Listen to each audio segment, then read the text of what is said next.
श्री शिवाय दोस्तों, 6 जून 2026 पुरुषोत्तम शनिवार षष्ठी तिथि के दिन एक कटोरी सरसों के तेल से कर लेना ये एक महा उपाय होगी। हर मनोकामना पूरी भगवान शनिदेव पूरे साल करेंगे। आपके ऊपर धन की वर्षा, इतना धन आएगा कि संभाले नहीं संभलेगा। दोस्तों, जैसा कि आप सभी लोग जानते हैं कि 6 जून को शनिवार षष्ठी तिथि पड़ रही है, इसीलिए यह दिन बहुत ही खास है। क्योंकि देखिए दोस्तों, गुरुजी ने कहा है कि जब भी शनिवार षष्ठी तिथि पड़े तो आपको सिर्फ और सिर्फ एक कटोरी सरसों के तेल वाला उपाय करना चाहिए। यह उपाय इतना खास है कि अगर आपने सही मुहूर्त पर सही क्रिया अनुसार एक कटोरी सरसों के तेल वाला उपाय कर लिया, जो प्राचीन काल के समय का महा उपाय है, तो मान के चलिए दोस्तों, भगवान शनिदेव के आशीर्वाद से आपके जीवन का कितना ही बड़ा दुख हो, उससे आपको मुक्ति मिल जाएगी। आपकी कोई भी मनोकामना हो, मान लीजिए नौकरी की तैयारी कर रहे थे, आपकी नौकरी लग जाएगी, आपका बंद पड़ा व्यापार चल पड़ेगा, जिस बीमारी से आप बहुत दिनों से परेशान थे, उस बीमारी से आपको मुक्ति मिल जाएगी। आपके जीवन में धन आना शुरू हो जाएगा, आपके जीवन में धन आने के सारे रास्ते खुला जाएंगे और मान के चलिए दोस्तों, फिर आपको किसी भी तरह की परेशानी का सामना नहीं करना पड़ेगा। इसीलिए दोस्तों, इस दिन आप लोगों को इस वाले उपाय को जरूर कर लेना है। भले ही आपने पूरे भर इस उपाय को न किया हो, पर अगर आपने इस शनिवार षष्ठी तिथि के दिन अगर इस वाले उपाय को कर लिया, तो आपको इस उपाय को करने का वो फल मिलेगा जिसकी आपने कभी कल्पना भी नहीं करी होगी। इसीलिए आप लोग इस एक कटोरी सरसों के तेल वाले उपाय को एक बार जरूर कर लेना, ताकि आप लोगों के हाथ से यह मौका ना जा सके और आपको इस उपाय को करने का फल मिल सके। दोस्तों, यह उपाय पंडित जी ने अपनी की ही शिव महापुराण की कथा में बताया है, जो इस उपाय को आज हम आपको बहुत अच्छे से समझाने वाले हैं। इस वीडियो को देखने के बाद इस उपाय को समझने के लिए आपको कोई और वीडियो को देखने की जरूरत नहीं पड़ेगी। तो चलिए दोस्तों, उपाय को शुरू करते हैं। उससे पहले, हे शनिदेव महाराज, आपके इस वीडियो को जो भी लाइक और चैनल को सब्सक्राइब करें, उसके जीवन में कभी दुख दर्द मत आने देना। साथ ही साथ कमेंट बॉक्स में 5 बार जय शनि महाराज जरूर लिखें, ताकि भगवान शनिदेव महाराज की कृपा आप सभी को हासिल हो सके।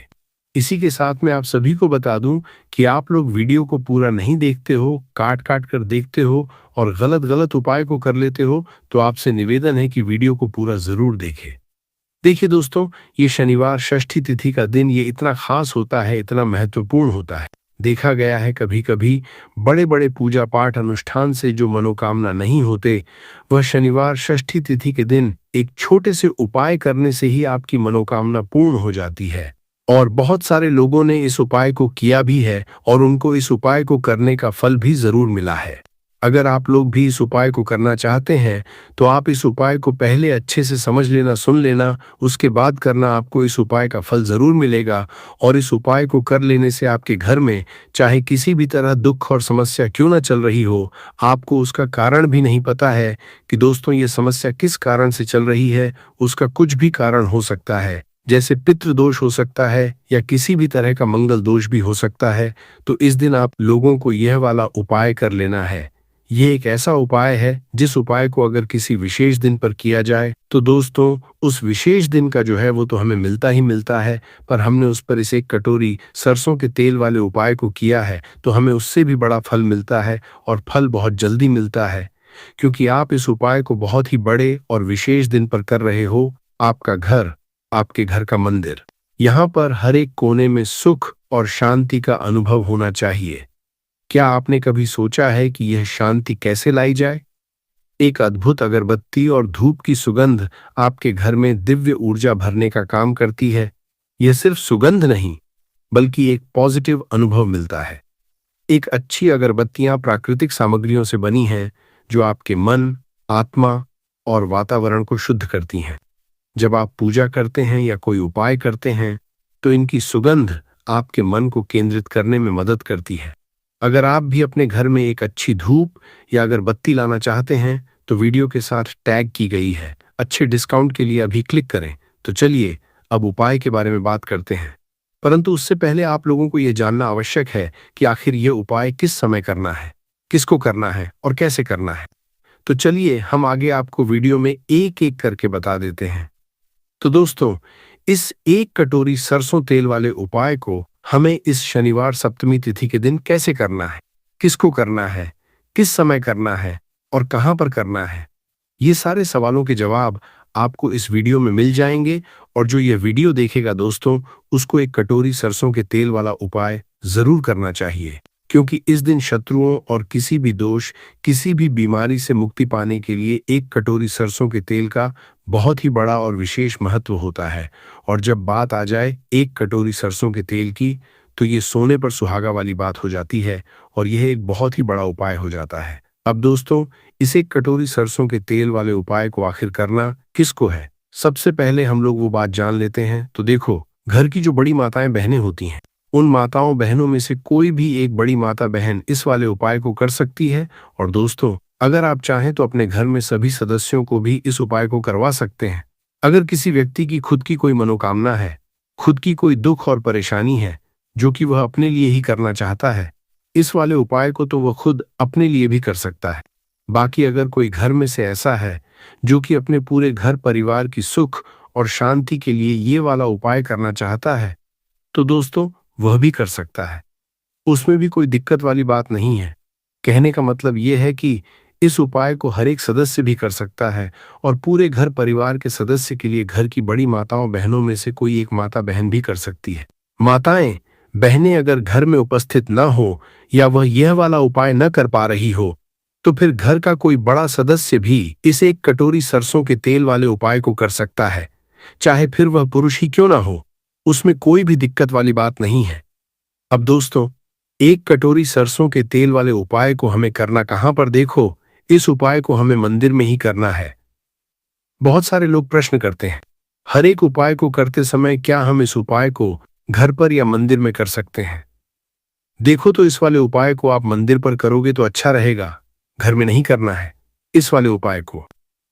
उसके बाद में दोस्तों, जो अगला प्रश्न निकल कर आता है वह ये आता है इस उपाय को लेकर कि आखिर इस उपाय को हमें किस समय करना है, सुबह के समय करना है कि शाम के समय करना है? तो देखो, इस वाले को आप लोग सुबह के समय भी कर सकते हो और शाम के समय प्रदोष काल में भी कर सकते हो। अब अगर आप पूछो कि दोस्तों साहब सबसे उत्तम समय कौन सा रहेगा इस एक कटोरी सरसों के तेल वाले उपाय को करने का, तो हम आपसे बस यही कहेंगे कि इस उपाय को आप शाम के समय करेंगे तो ज्यादा बेहतर होगा, क्योंकि शनिवार षष्ठी तिथि का दिन है और इस दिन प्रदोष काल के बहुत महत्व होता है। बाकी अगर सुबह के समय भी करेंगे तो भी अच्छा होगा, उसमें कोई भी दिक्कत वाली बात नहीं है। तो दोस्तों, जो अगली सबसे बड़ी और महत्वपूर्ण बात आती है वो ये आती है कि सुबह अगर हम उपाय को करेंगे तो हमें कितने बजे से लेकर कितने बजे तक के बीच में करना है, और शाम के समय प्रदोष काल में करेंगे तो हमें कितने बजे से लेकर कितने बजे के बीच में करना है। तो देखो, सुबह जितनी जल्दी हो सके आप उपाय को करने की कोशिश करना। बाकी अगर किसी कारणवश लेट भी हो जाओ, थोड़ी देर भी हो जाए, तो देखो, सुबह जितनी जल्दी हो सके आप उपाय को करने की कोशिश करना। बाकी अगर किसी कारणवश लेट भी हो जाओ, थोड़ी देर भी हो जाए, तो 10 या 11 बजे तक भी आप उपाय कर लेना, पर 12 बजे से ज्यादा देरी ना हो, ठीक है? इस बात का ध्यान रखना। उसके बाद में दोस्तों, अगर शाम के समय प्रदोष काल की बात करें, प्रदोष काल का जो समय है होता है वह शाम के 6 बजे से शुरू हो जाता है। मतलब शाम के 6 बजे से लेकर 7 बजे के बीच का जो समय होता है, ये समय प्रदोष काल का समय होता है। इस उपाय को 7 बजे या 8 बजे के बीच में भी कर सकते हो। मतलब शाम के 6 बजे से रात 8 बजे के बीच में आप कभी भी इस वाले को कर सकते हो, उसमें कोई भी दिक्कत वाली बात नहीं है। परंतु 6 जून शनिवार सप्तमी तिथि कोशिश करना कि समय के अंतर्गत ही कर लो। किसी कारणवश ना कर पाओ तो थोड़ा देरी से भी कर सकते हो। अगर आपके जीवन में निर्धनता और गरीबी लगातार बढ़ रही है, हमेशा आप अपने जीवन में पैसों के लिए परेशान रहते हैं, तो आप शनिवार के दिन सरसों के तेल में एक लौंग डालकर बहुत ही छोटा सा उपाय करना है। रातों रात आपकी दूर हो जाएगी और शनि देव के आशीर्वाद से आपको कभी भी अपने जीवन में निर्धनता और गरीबी का सामना नहीं करना पड़ेगा। तो देखिए, हमेशा की तरह आज की वीडियो बहुत ही खास है, क्योंकि आज की वीडियो विशेषकर शनिवार की है और शनिवार का जो दिन है ये है न्याय के देवता यानी कि शनिदेव का। और साल कौन सा चल रहा है? 2026। और ये साल किसका है? शनिदेव का। और शनिदेव को अगर इस साल में प्रसन्न कर लिया तो वाली पीढ़ियां भी सुख भोगेंगी। साथ अगर शनि से जुड़े कष्ट आपको परेशान करते हैं, शनि की पीड़ाएं आपको परेशान करती है, शनि की कोई भी महादशा है, आपको पता है तब भी आपको नहीं पता है, तब भी देखिए बहुत बार हमें पता होता है कि हमारी कुंडली में शनि की साढ़े साती चल रही है, शनि ढैया चल रही है, शनि की ये महादशा चल रही है। परंतु बहुत सारे लोग ऐसे भी हैं जिनको नहीं पता है कि शनि की साढ़े साती है, शनि ढैया है या कोई वास्तु दोष है, नजर दोष है। अगर आपको कुछ भी पता तब भी आपको ये उपाय करना है शनिवार के दिन, क्योंकि अगर आप इस उपाय को शनिवार के दिन करते हैं तो शनिदेव का आशीर्वाद आपको मिलता ही मिलता है। और उनका आशीर्वाद मिलने का मतलब ही है कि जीवन में आपको सब कुछ मिलता है, जो भी आपको चाहिए। आज आपकी विश है, आज आपकी मनोकामना है कि मुझे अपने जीवन में ये चीज़ खरीदनी है, मेरा ये सपना है, मुझे ये लेना है, नहीं ले पाते हैं। बहुत सारे कारण हैं कि बहुत बार हम सोचते तो बहुत कुछ है, परंतु हम वो कर नहीं पाते हैं अपने जीवन में। कभी हमारे पास पैसे की कमी होती है, कभी हमारे पास समय ऐसा नहीं होता है कि हम उस चीज़ को ले पाए। तो जिन लोगों की इच्छाएं अधूरी है, जिनकी मनोकामनाएं पूरी नहीं हो रही है, जीवन के दुख लगातार अगर बढ़ रहे हैं, कर्जे जैसी समस्याएं जीवन में बढ़ रही है और आप नहीं समझ पा रहे हैं कि आपके जीवन में ऐसा क्यों हो रहा है, या फिर कभी कभी तो सिचुएशन मतलब ऐसा भी होता है लोगों के साथ कि पैसे को लेकर भी परेशान है, उसके घर में बीमारियां भी घुस रही हैं, उसके घर में धन की बर्बादी भी हो रही है। तो देखिए बहुत बार ये चीजें होती हैं वास्तु दोष के कारण, शनि की कोई महादशा के कारण, बहुत सारे कारण होते हैं। बहुत सारी चीज होती हैं जो हमारे जीवन को प्रभावित करती हैं, जिनका सीधा सीधा असर जो होता है वह हमारे जीवन पर पड़ता है। और फिर हम क्या करते हैं, जब हमारे जीवन में निर्धनता बढ़ती है, गरीबी बढ़ती है, हमें एक ना एक व्यक्ति से पैसा लेना पड़ता है, तो हम क्या करते हैं, उपाय खोजते हैं, बहुत सारे उपाय करते हैं।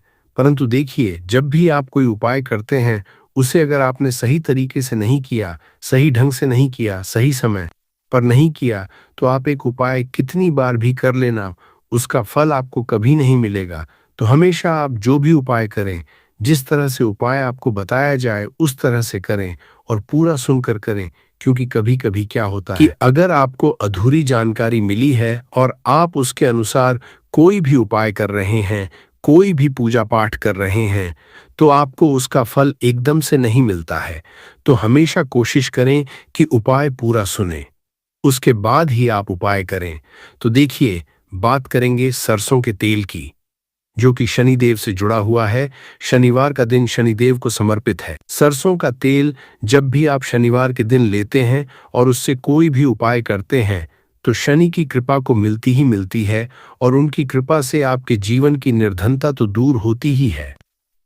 माँ लक्ष्मी की विशेष कृपा आपको मिलती है। शनि की कोई भी पीड़ा अगर कुंडली में है, कोई भी महादशा चल रही है, वो दूर हो जाती है। साथ ही साथ अपार धन की आपको हासिली होती है और अचानक से भी आपके जीवन में धन आने के योग बनते हैं, जहां से आपको अपने जीवन में धन मिल सकता है। तो बात करेंगे एक लौंग सरसों के तेल में डालकर उपाय को कैसे है और किस समय करना है। तो शनिवार के दिन करना है और शाम के समय में करना है। सरसों का तेल लेना, जिसे शुद्ध कच्ची घानी तेल भी बहुत सारे लोग बोलते हैं। सरसों का तेल लेंगे, कितना लेना है, एक कटोरी लेना है, ज्यादा बड़ी कटोरी नहीं, छोटी सी कटोरी में अगर आपके पास लोहे की कटोरी हो तो बहुत ही उत्तम है, क्योंकि लोहे की कटोरी में जब भी आप सरसों का तेल लेकर उपाय करेंगे उसका अधिक से अधिक फल आपको मिलेगा, जल्दी से जल्दी पूजा सफल होगी। तो थोड़ा सा तेल लेना है। कटोरी में अगर लोहे की नहीं है तो कोई और भी आप बर्तन ले सकते हैं, कोई भी चीज ले सकते हैं। उसके अंदर आपको क्या करना है, एक फूल वाली लौंग डालनी है। एक फूल वाली लौंग बिल्कुल भी टूटी हुई नहीं होनी चाहिए, बिल्कुल भी खंडित नहीं होनी चाहिए। अब सरसों का तेल आपने ले लिया, लौंग से तेल को तैयार कर लिया। अब आपको क्या करना है, एक दीपक तैयार करना है। कौन सा दीपक, सरसों के तेल का। इस दीपक के अंदर आपको बिल्कुल जरा सा चुटकी भर काले तेल डालना है। अब ये दोनों चीजें, एक दीपक जो आपने सरसों के तेल से तैयार करा है, चुटकी भर काले तेल डाला है, और एक वो कटोरी जिसके अंदर आपने सरसों का तेल डाला है और एक फूल वाली लौंग डाली है, दोनों चीजें लेकर आपको जाना है शनिदेव के मंदिर में। अब जिनके घर के आसपास शनिदेव का मंदिर नहीं है वो क्या करेंगे, तो देखिए उनके लिए भी उपाय बताएंगे क्या करना है। परंतु आप उपाय सुने तो आपको क्या करना है, शनिदेव के मंदिर में जाना है और शनिदेव को सबसे पहले ये तेल अर्पित करना है और फिर आप दीपक जलाएंगे डायरेक्टली सीधे सीधे आपको शनिदेव के सामने नहीं खड़ा होना है, थोड़ा सा साइड में खड़े होंगे, लेफ्ट या राइट, सीधे हाथ पर या उल्टे किधर भी आप खड़े हो जाए, कोशिश करें उल्टे हाथ पर खड़े हो तो वहां खड़े होकर आपको तेल अर्पित करना है, दीपक जलाना है और शनिदेव के चरणों में देखते हुए उनकी आंखों में आपको नहीं देखना है, ठीक है। उनके चरणों में देखते हुए आपसे कहना है कि हे शनिदेव, अगर मुझसे कोई भी भूल चूक हुई हो, मुझे नहीं पता मेरे जीवन के दुख क्यों बढ़ रहे हैं, मेरे जीवन में कर्जे जैसी ऐसी समस्याएं क्यों बढ़ रही है, मैं अपने जीवन में इतना परेशान क्यों हूँ, मुझे कुछ भी नहीं पता, परंतु मुझे इतना पता है कि आपकी कृपा होगी तो मेरे जीवन के जो दुख है, जो कष्ट है, इन्हें दूर होने में समय नहीं लगेगा और आपकी कृपा जिस पर होती है, भला ऐसी कौन सी वस्तु है, ऐसी कौन सी चीज, ऐसी कौन सी मनोकामना है जिसे आप पूरा ना करें। तो मुझे पूर्ण विश्वास है कि आप मेरी जो दशा है, आज मैं जो इतना दुखी हूँ, इसे आप समझेंगे और मेरे कष्टों को आप दूर करेंगे। और अगर मुझसे कोई भी भूल चूक हो गई हो जाने अनजाने, उसके लिए मुझे क्षमा कर दे। तो पूरी सच्ची श्रद्धा के साथ आपको शनिदेव से पहले क्षमा याचना करनी है, क्योंकि वो जो क्या है वो हमारे न्याय के देवता है, उनसे क्षमा याचना करनी है, उन्हें तेल अर्पित करना है। एक जो दीपक लेकर के गए थे वो आपको जलाना है। देखिए, जब भी आप सरसों के तेल का दीपक जलाते हैं चुटकी भर काले तेल डालकर, तो ये उपाय और भी स्ट्रांग बहुत उत्तम हो जाता है, क्योंकि सरसों का तेल उनको बहुत प्रिय है। सबसे ज्यादा प्रिय सरसों का तेल है शनिदेव को और काले तिल भी उनको बहुत प्रिय है। काली उड़द की दाल हो गई, जितनी भी काले रंग की वस्तु होती है ये शनिदेव को बहुत प्रिय होती है। तो काले तिल से भी शनि बहुत जल्दी प्रसन्न होते हैं। तो यहाँ पर आपको डबल डबल आशीर्वाद मिल जाता है शनिदेव का, क्योंकि एक तो उन्हें तेल अर्पित किया है, लौंग वाला एक फूल वाली लौंग डालकर उस पर भी आपने दीपक जलाया है तिल के तेल का। तो शनिदेव की ऐसी कृपा आपको मिलती है कि आपके जीवन के जितने भी दुख होते हैं ना, उन्हें दूर होने में ज्यादा समय नहीं लगता है।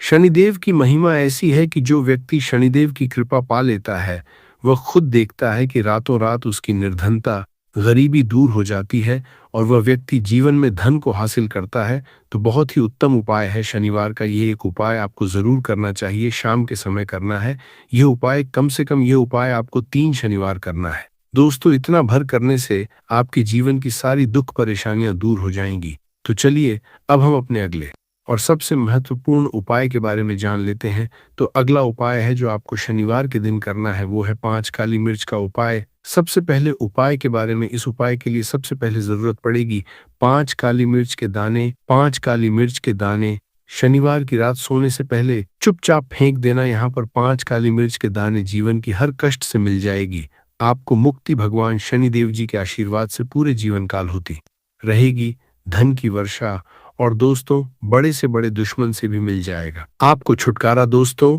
आज की वीडियो बहुत ही खास है, क्योंकि काली मिर्च के दाने अपने घर में जलाकर आप अपने घर से नजर दोष को भी दूर कर देंगे।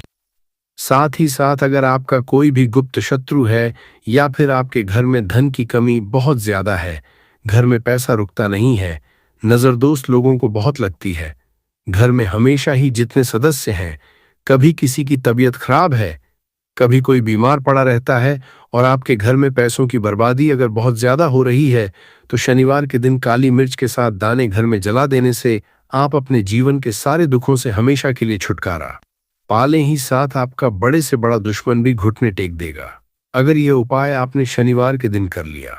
अब देखिए, अगर आपका जीवन भी हमेशा परेशानियों से भरा रहता है, तो ऐसे में आपको काली मिर्च के उपाय जरूर करने चाहिए, क्योंकि काली मिर्च के उपाय जो होते हैं, सबसे पहले तो ये तुरंत अपना असर दिखाते हैं, दूसरी चीज आपके गुप्त शत्रुओं से भी आपको छुटकारा दिलाते हैं और कभी भी आपको नजर दोष परेशान नहीं करती है। तो चलिए सबसे पहले बात कर लेते हैं, काली मिर्च के दाने आपको अपने घर में किस जगह पर जलाना है और इस छोटे से उपाय को करके कैसे आप अपने जीवन में बड़े से बड़े दुश्मन से छुटकारा पालेंगे और आपके गुप्त शत्रु भी आपका कुछ बिगाड़ नहीं पाएंगे। तो देखिए, बहुत सारे लोग हैं जो ये चीज जानते हैं कि जब व्यक्ति को नजर लग जाए तो उसके पैसे को भी कहीं ना कहीं नजर लग जाती है, उसके घर की सुख शांति को, सुख समृद्धि को भी नजर लग जाती है। अब अपने से हमेशा आपको सबसे पहले नजर दूर करना है। ऐसा समझ लीजिए जैसे ही नजर दोष आप दूर करेंगे, आपके जो गुप्त शत्रु है उनकी नजर का जो प्रभाव होता है वो तुरंत खत्म हो जाता है और फिर आपको अपने जीवन के कष्टों से भी छुटकारा मिल जाता है। आपको क्या करना है, 4 यहाँ पर काली मिर्च लेनी है। इसके छोटे छोटे 4 दाने लेंगे, एक भी दाना टूटा हुआ ना हो, ये चीज आपको ध्यान रखनी है। एक कपूर का टुकड़ा लेना है। अब ये 4 काली मिर्च के दाने आपको अपने घर में किसी भी कोने में रखकर जला देना है। कमरा है, कोई भी कमरा आप चुन लें, उस कमरे में जाइए, उस कमरे के एक कोने में ये 4 काली मिर्च के दाने कपूर के साथ जला दें और फिर आपको इसकी राख को जलाने के बाद इसकी राख को अपने घर के बाहर फेंक देना है। देखिए, जैसे ही काली मिर्च के दाने कपूर के साथ आप जलाएंगे, आपके जीवन में एक चमत्कार होगा। आप देखेंगे कि आपके घर में जो अचानक से दुख खा रहे थे, जो धन को लेकर परेशान थे, जो पैसा नहीं आ रहा था, या घर बीमारियां बढ़ रही थीं, या कोई ऐसा व्यक्ति आपके घर में था जो हमेशा बीमार है, चिड़चिड़ा स्वभाव है, उसका हमेशा क्लेश घर में रह रहा है, ना तो ये चीजें आपके घर से दूर हो जाती हैं और नजर दोष अगर किसी को लगी है तो वह भी दूर होगी। और दूसरी चीज, आपके गुप्त शत्रु आपका कुछ बिगाड़ नहीं पाते हैं। जब कपूर के साथ काली मिर्च के साथ दाने आप अपने घर में जलाते हैं, देखिए, काले की जो वस्तुएं होती हैं, ये हनुमान जी से जुड़ी हुई काली मिर्च के जितने भी उपाय होते हैं आपको बता दें। सबसे पहले तो ये तुरंत अपना असर दिखाते हैं, बहुत जल्दी ये उपाय सफल होते हैं। दूसरी चीज, आपके घर में कभी भी नकारात्मक ऊर्जा नहीं ठहराती है। जब काली मिर्च को आप अपने घर में जलाते हैं तो इस उपाय को करें और फिर आप देखें कि आपका बड़े से बड़ा गुप्त शत्रु भी, कोई भी आपका दुश्मन होगा, वो घुटने टेक देगा। इस उपाय को करते ही उनकी कितनी भी बुरी नजर क्यों ना हो, उसका आपके ऊपर, आपके घर के ऊपर, आपके पैसे के ऊपर कोई असर नहीं, क्योंकि यहां पर सीधे सीधे आपको शनिदेव का आशीर्वाद मिलेगा। तो ये पहला उपाय है। अब बात कर लेते हैं दूसरे उपाय की, जो कि शनिवार के दिन आपको करना है काली मिर्च से ही। और ये उपाय विशेषकर उन लोगों को करना है जो कहते हैं कि हमारे घर में सिर्फ एक तरफ से दुख नहीं आ रहा है, हमारे घर में तो पैसा भी नहीं आ रहा है, हमारे घर में बीमारियां आ रही हैं, धन को लेकर परेशान रहते हैं लोग, है ना। तो जो लोग कहते हैं ना कि हर तरफ से जीवन में दुख आ रहा है, किसी एक जगह से नहीं आ रहा है, उन्हें विशेषकर यह दूसरा उपाय करना है काली मिर्च का। देखिए, अगर आपके जीवन में दुख बहुत बढ़ गए हैं, कष्ट बहुत बढ़ गए हैं, पैसे को लेकर भी आप परेशान हैं, धन आपके पास आता नहीं है, तिजोरी में धन नहीं रुकता है, तो काली मिर्च का ये दूसरा उपाय शनिवार के दिन कर लें। करना क्या है, 5 काली मिर्च के दाने लेने हैं। अब आपके घर में जो व्यक्ति बहुत ज्यादा परेशान रहता है, कोशिश करें कि वो व्यक्ति इस उपाय को कर ले तो ज्यादा उत्तम है। अगर वो नहीं कर पा रहा है तो उसकी जगह आप भी कर सकते हैं। आपको क्या, जो व्यक्ति बहुत बीमार है या जिस व्यक्ति के पास आपके घर में पैसा नहीं है, उस व्यक्ति के ऊपर से 5 काली मिर्च के दाने आपको 7 बार उतारने हैं। उतारने कैसे है, आपको क्लॉकवाइज नहीं उतारना है, जैसे घड़ी की सुई घूमती उस दिशा में नहीं उतारना है। घड़ी की सुई को आप उल्टा कर दीजिए, जैसे कि घड़ी की सुई उल्टी घूमे है उस तरीके से 7 बार एंटी क्लॉकवाइज आपको उतारना है। और फिर ये 5 काली मिर्च के दाने आपको ले जाने हैं चौराहे पर। कोई भी चौराहा से बोलते हैं, जहाँ 4 दिशाएं होती हैं, 4 रास्ते बने होते हैं, वहां आप जाएं और 4 दिशा में आपको एक एक दाना काली मिर्च का फेंक देना है। और काली मिर्च का जो 5वां दाना है उसे ऊपर आसमान की तरफ आपको देखते हुए हवा में उछाल देना है, ठीक है ना। इतना करने के बाद आपको अपने घर पर चले आना है। किसी से भी आपको रास्ते में बात नहीं करनी है, मुड़कर पीछे पलटकर तो बिल्कुल भी आपको नहीं देखना है। और कोशिश करें ये उपाय आप करें तो शाम के समय में करें या उस टाइम पर करें जब ज्यादा लोगों का आना जाना आपके घर के आसपास ना हो। दूसरी चीज, किसी को भी इस उपाय के बारे में आपको पता नहीं है। उन्होंने मोरपंख की कलम से ही बड़े बड़े ग्रंथ लिखे हैं। मोरपंख की उपयोगिता बताने लायक नहीं है, क्योंकि आयुर्वेद में भी इसका अच्छा खासा महत्व होता है। और शास्त्रों के अनुसार संध्या नाम का एक स्वर्ग पर उसने अधिपत्य कर लिया था, देवताओं को बंदी बना लिया था। तभी भगवान ने असुर को मारने की एक योजना बनाई और योजना के अनुसार सभी देवी देवता और सभी 9 ग्रह एक मोर के पंखों में विराजित हो गए। इसके बाद मोर शक्तिशाली हो गया, उसने संध्यासुर का वध कर लिया। तभी से मोर को और भी पूजनीय और पवित्र समझा जाने लगा। आगे बढ़ने से पहले आपसे रिक्वेस्ट करते हैं कि वीडियो को लाइक जरूर करिएगा, दोस्तों को कर दीजिएगा और अगर आपने अभी तक चैनल को सब्सक्राइब नहीं किया है तो चैनल को सब्सक्राइब करके बेल आइकॉन जरूर दबाइएगा। दोस्तों, सिर्फ आर्षि मुनि और राजा महाराजा ही नहीं बल्कि भगवान श्री कृष्ण के क्या कहने। आपको भी पता है कि कृष्ण कन्हैया को मोर पंख बिना अधूरा समझा जाता है। उन्हें मोर मुकुट वाला कहा जाता है। उनके मुकुट में मोर पंख के बिना वो कभी रहते नहीं थे। इसका कारण भी ये था कि बचपन से ही उन माता ने उन्हें मोर पंख धारण करवाया था, क्योंकि मोर पंख से काल सर्प दोष दूर होता है। और श्री कृष्ण भगवान को काल सर्प दोष था। दोस्तों, सिर्फ हमारे धर्म में ही नहीं बल्कि एशिया के बहुत सारे देशों में मोर पंखों को अध्यात्म से जोड़कर देखा जाता है। आपने सुना होगा, वो प्रेम, प्रतिष्ठा, धीरज और स्नेह का सूचक है। और मैं मोर पंख की बहुत महत्ता बताई गई है। जब हम बौद्ध धर्म की बात करें तो समझा जाता है इसमें मोर अपने सारे को खोल देता है, इसलिए उसके पंख विचारों और मान्यताओं में खुलेपन का चिन्ह समझे जाते हैं। जब हम ईसाई धर्म की बात करते हैं तो मोर के खूबसूरत पंख जन्नत के दरवाजे के बाहर अद्भुत शाही बगीचे का चिन्ह समझे जाते हैं। और जो ग्रीस के लोग होते हैं वो मोर के पंखों को स्वर्ग और सितारों की निगाहों के साथ जोड़ते हैं। हमारे मोर को धन की देवी लक्ष्मी, विद्या की देवी सरस्वती, कृष्ण कन्हैया, गणपति, कार्तिज्ञ, इन सभी से जोड़कर देखा जाता है और लक्ष्मी, सौभाग्य, खुशहाली, धन, धान्य और संपन्नता का चिन्ह समझा जाता है। मोर के पंखों का प्रयोग लक्ष्मी की इन्हीं विशेषताओं को हासिल करने के लिए किया जाता है। और मोर पंख को अगर बांसुरी के साथ आप अपने घर में रखते हैं तो रिश्तों में प्रेम का रस घुल जाता है। हमारा घर मंदिर की तरह होता है। अगर उसमें रहने वाले सदस्य रोज आपस में झगड़ा करने लगे तो ये अपवित्र सा लगने लगता है। इसके कई कारण हो सकते हैं। सबसे बड़ा कारण होता है घर में अत्यधिक नकारात्मक ऊर्जा का प्रवेश करना। अब सवाल उठता है कि घर में अगर नकारात्मक ऊर्जा बढ़ गई है तो इसको दूर कैसे किया जाए। इसका प्रवेश अगर हो गया है तो इसको बाहर कैसे करें। इसके लिए हमने आपको जन्माष्टमी के दिन भी एक प्रयोग बताया था कि मोर के पंखों आरती के बाद आप अपने घर पे खूब हवा में हिलाए। इससे आपके घर की जितनी नकारात्मक ऊर्जा है वो आपके घर से बाहर हो जाएगी। आपको ये रोज ही करना चाहिए, सिर्फ एक दिन नहीं। मोर पंख को अगर आप अपने घर के अंदर हाथों से ऊपर से नीचे फहराते हैं तो आपके घर के आसपास की जितनी नकारात्मक ऊर्जा है वो घर से बाहर चली जाती है। और जिस घर में सबसे ज्यादा सकारात्मक ऊर्जा होती है वहीं माता लक्ष्मी का प्रवेश जल्दी होता है। इसी बात को रखते हुए आज हम आपको बताएंगे कि घर में वो कौन सी 3 जगह है जहां पर आपको मोर पंख जरूर रखना चाहिए। और इन जगहों पर अगर आप मोर पंख रख देते हैं तो आपके घर में भी सबसे अधिक सकारात्मक ऊर्जा बनी रहेगी। तो साक्षात लक्ष्मी जी आपके घर जरूर आमंत्रित होंगी।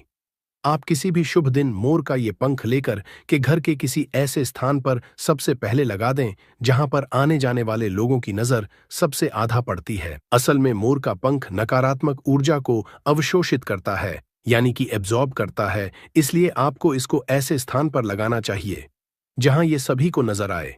मोर के पंख के ये प्रयोग न सिर्फ आपको बल्कि आपके घर के सदस्यों के जीवन में भी सुख और समृद्धि जरूर लेकर आएंगे। ये प्रयोग आप अपने घर पर किसी भी शुभ दिन से शुरू कर सकते हैं। और दोस्तों, अभी तो गणेशोत्सव का माहौल चल रहा है। ऐसे अनंत चतुर्दशी के पहले, गणेशोत्सव पूर्ण होने के पहले आप अपने घर पर अगर इसको लगा देते हैं तो समझा जाता है सरस्वती माता के उपासक होते हैं या फिर विद्यार्थी होते हैं। वो पुस्तकों के बीच अगर मंत्रित करके मोर पंख को रख ले तो पूरा लाभ उठा सकते हैं। अगर आप मंत्र सिद्ध करते हैं, तांत्रिक पूजा आदि करते हैं तो उस जपने वाली माला को समझा जाता है। मोर पंखों के बीच आप रखते हैं तो आप मंत्र सिद्धि बहुत ही जल्दी होती है। घर के सभी अलग अलग कमरों में मोर पंख लगाने से घर का वास्तु बदला जा सकता है। एक मोर का पंख हमारे जीवन की दिशा बदल सकता है। यदि आप भी हर समय अपने पास मोर पंख रखते हैं तो हर कार्य में आप देखेंगे कैसे किस्मत आपका साथ देने लगती है। अगर केतु आदि के दोष भी हैं तो वो ग्रह दोष भी समाप्त होते हैं। स्पेशली अगर आपके घर में कोई ऐसा बच्चा है जो जिद्दी हो गया है तो मोर के पंखों से उसको हवा देने से धीरे धीरे उसकी जिद कम होने लगती है। अगर वो ऐसे नॉर्मली आपको हवा नहीं देने दे तो आप उसके जो छत का पंखा होता है उसमें मोर पंखों को लगा दें और पंखा जब चलेगा तो उसके चलने पर मोर के पंखों की हवा भी बच्चे को लगेगी। इससे धीरे धीरे उसकी हठ और जिद कम हो जाएगी। दोस्तों, मोरके को चांदी की ताबीज में डालकर नवजात बच्चे के सिरहाने रखते तो बच्चे की नजर दोष और किसी भी तरह के अलावला से रक्षा होती है। यहां तक कि बड़े लोग भी अगर मोर पंख को बिस्तर के नीचे अपने सिरहाने रख के सोते हैं तो समझा जाता है कि किसी भी तरह के बुरे स्वप्न या अलग तरह के स्वप्न इनके दोष आदि नहीं होते हैं। अगर आपके बच्चे का पढ़ाई में मन नहीं लगता है, कमजोर है, तो उनके कमरे में मोर पंख लगाएं, स्पेशली उनके स्टडी टेबल में लगाएं, और जिस सब्जेक्ट में बच्चा वीक उसके उस बुक में आप मोर के पंखों को रख दें। आप देखेंगे थोड़े ही दिनों में बच्चे का कैसे कंसंट्रेशन पावर बढ़ता है, मेमोरी पावर बढ़ती है और बच्चा पढ़ाई में तेज होने लगता है। सरस्वती माता के उपासक और विद्यार्थियों को पुस्तक में मोर का पंख जरूर रखना चाहिए दोस्तों। ये तो हुई बच्चों की बात, लेकिन जब बड़ों की बात होती है, कई बार हम बहुत सारे काम हाथ में ले लेते हैं। काम होते होते लास्ट में रुक जाता है या लंबे समय अटका हुआ आ जाता है।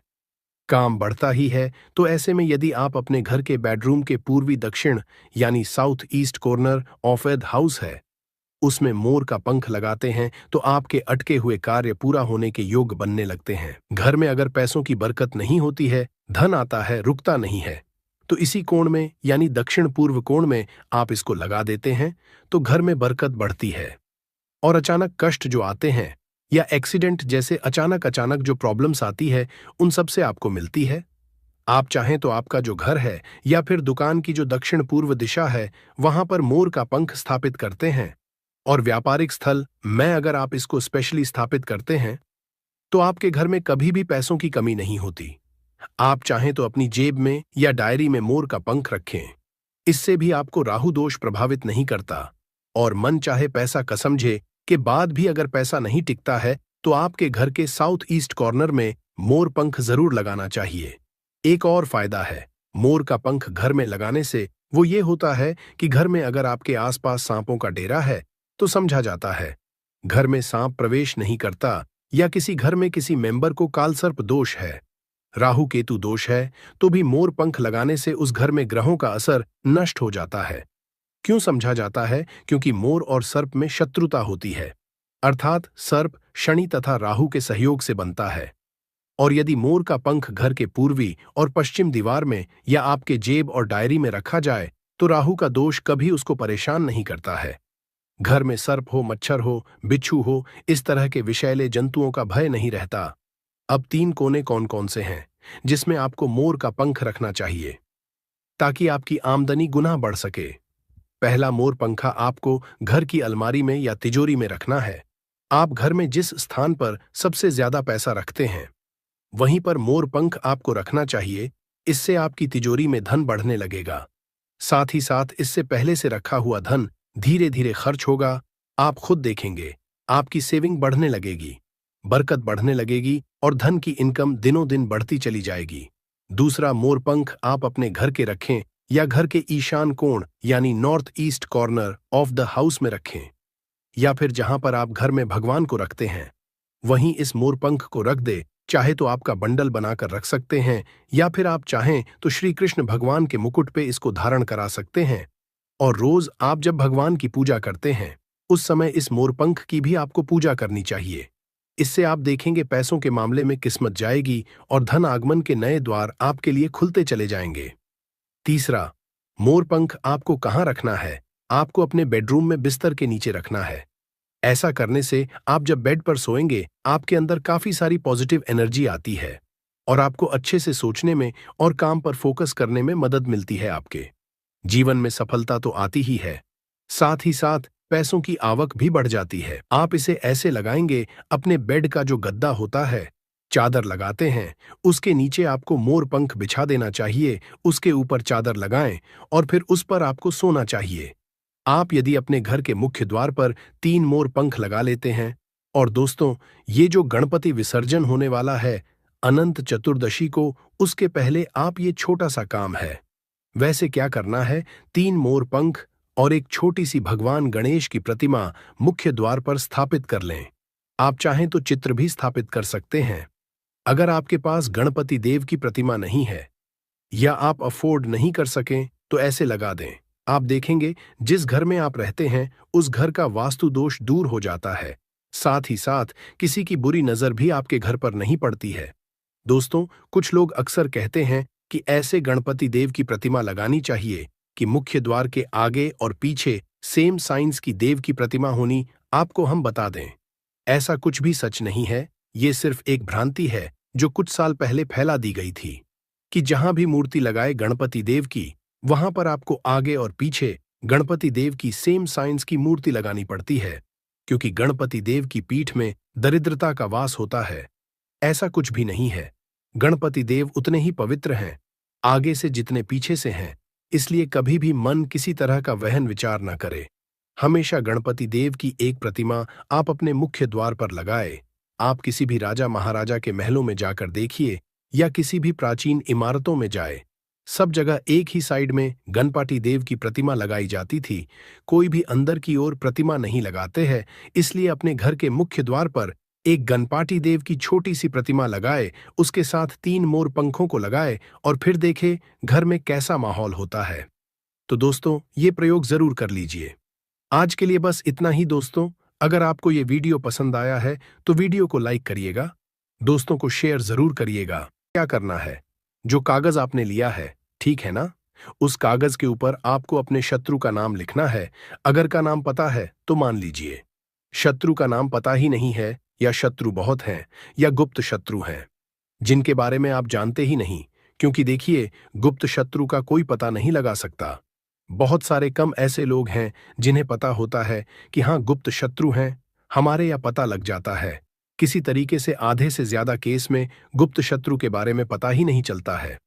इसलिए आप नाम ना लिखकर शत्रु या गुप्त शत्रु लिखेंगे पर्ची पर तो आपको ज्यादा लाभ होगा। इससे क्या होगा, आपके जितने भी शत्रु हैं, ना 2 हैं, 3 हैं, 4 हैं, 1000 हैं, कितने भी हैं, सभी परास्त हो जाएंगे और सभी आपके जीवन से दूर हो जाएंगे। मतलब उनकी पूरी ताकत खत्म हो जाएगी। कुछ आपका नहीं बिगाड़ पाएंगे। तो कोशिश वो कितनी भी कर लें कि आपका नुकसान करना है, धन हानि करनी है, व्यापार खराब करना है, लेकिन सिर्फ सोचेंगे कर कुछ नहीं पाएंगे। तो देखिए, पर्ची पर आपको नाम लिख लेना है, या फिर नाम ना लिखकर आप शत्रु लिखें तो ज्यादा उत्तम है। शत्रु लिख लिया, अब उस पर्ची को आपको फोल्ड कर लेना है, ठीक है ना, मोड़कर उसे बंद कर लेना है पर्ची को। अब जो माचिस है आपके पास, उस माचिस के अंदर इस पर्ची को, इस सफेद रंग के कागज को जिस पे आपने शत्रु लिखा है, उस पर्ची को आपको रख लेना है। रख लिया। अब इस माचिस को आपको बंद करके अपने पास रख लेना है। माचिस खोलकर ही उसके अंदर आपको पर्ची रखनी है। और फिर माचिस को 24 घंटे तक, कितने घंटे, 24 घंटे यानी 24 आवर, 24 घंटे आपको उस माचिस को अपने पास रखना है। देखिए, जब 24 घंटे हो जाएंगे, उसके बाद आपको क्या करना है। 24 घंटे में आप सोचें कि रात में आप सो रहे हैं, तो क्या माचिस को बाहर निकाल कर रखना है? नहीं, सोते समय भी उस माचिस की डिब्बी को अपने पास रखना है, ठीक है ना। अपनी पॉकेट में आप रख सकते हैं, तकिया के पास रख सकते हैं, कहीं भी रखिए, रखना अपने पास। जब 24 घंटे हो जाएंगे, उसके बाद अगले दिन आपको क्या करना है कि सुबह उठना है। जो भी आप काम करते हैं वो काम कर लीजिए। उसके बाद जब भी आपको समय मिले, उस समय आपको क्या करना है, कहीं एकांत स्थान पर जाना है, ठीक है ना। आप किसी ऐसे स्थान पर भी जा सकते हैं जहां पानी भरा होता है, इकट्ठा हो जाता है। ऐसे स्थान पर भी जा सकते हैं, या ऐसे स्थान पर चले जाइए जो बिल्कुल एकांत, जहां कोई आता जाता ना हो। एकांत व्यक्ति आए तो कोई बात नहीं, ज्यादा लोग ना आते जाते हो, ऐसे स्थान पर आपको जाना है। और वहां जाकर फिर से आपको अपने शत्रुओं के बारे में सोचना है। ऐसा सोचना है कि मेरे जितने भी शत्रु हैं, अब वो परास्त हो रहे हैं, मेरे जीवन से दूर हो रहे हैं, और चाहकर भी अब वो मेरा कुछ नहीं बिगाड़ सकते। ऐसा सोचना है और मन ही मन आपको प्रार्थना करनी है राहु से कि मेरे जो शत्रु हैं, मेरे जो दुश्मन हैं, उन्हें मेरे जीवन से आप दूर कर दीजिए, ठीक है ना। ये माचिस का उपाय राहु से जुड़ा हुआ है। अब आपको क्या करना है, उस पूरी माचिस की डिब्बी को वहां एकांत में फेंक कर आ जाना है। तो माचिस की डिब्बी को जब फेंकेंगे, पर्ची के साथ ही आपको फेंकना है। ऐसा नहीं है कि आप सोचे माचिस के अंदर से पर्ची निकालकर आपको उस डिब्बी को फेंकना है। पूरी की पूरी डिब्बी ऐसे ही फेंक कर आ जाना है, तीली के साथ, पर्ची के साथ पूरी माचिस, और फिर पलटकर आपको नहीं देखना है, सीधे अपने घर पर आइए, हाथ पैर धो लीजिए। बाकी आपको कुछ भी करने की जरूरत नहीं है। कितनी ये उपाय करना है, सिर्फ एक बार करना है, ज्यादा बार ये उपाय नहीं करना है। सिर्फ एक बार तो किसी भी दिन आप ये उपाय करिए।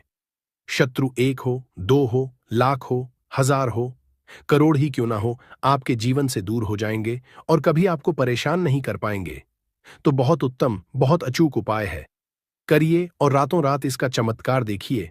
देखिए, ये उपाय स्त्री पुरुष कोई भी कर सकता है। किस समय करना है? सुबह में, दोपहर, कभी भी इस उपाय को आप कर सकते हैं। किसी भी दिन कर सकते, ठीक है ना?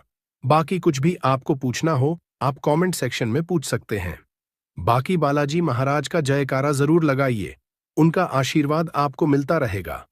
उनका आशीर्वाद जिन्हें मिलता है, उनका हमेशा कल्याण ही होता है और कभी उन्हें शत्रु परेशान नहीं कर पाते हैं।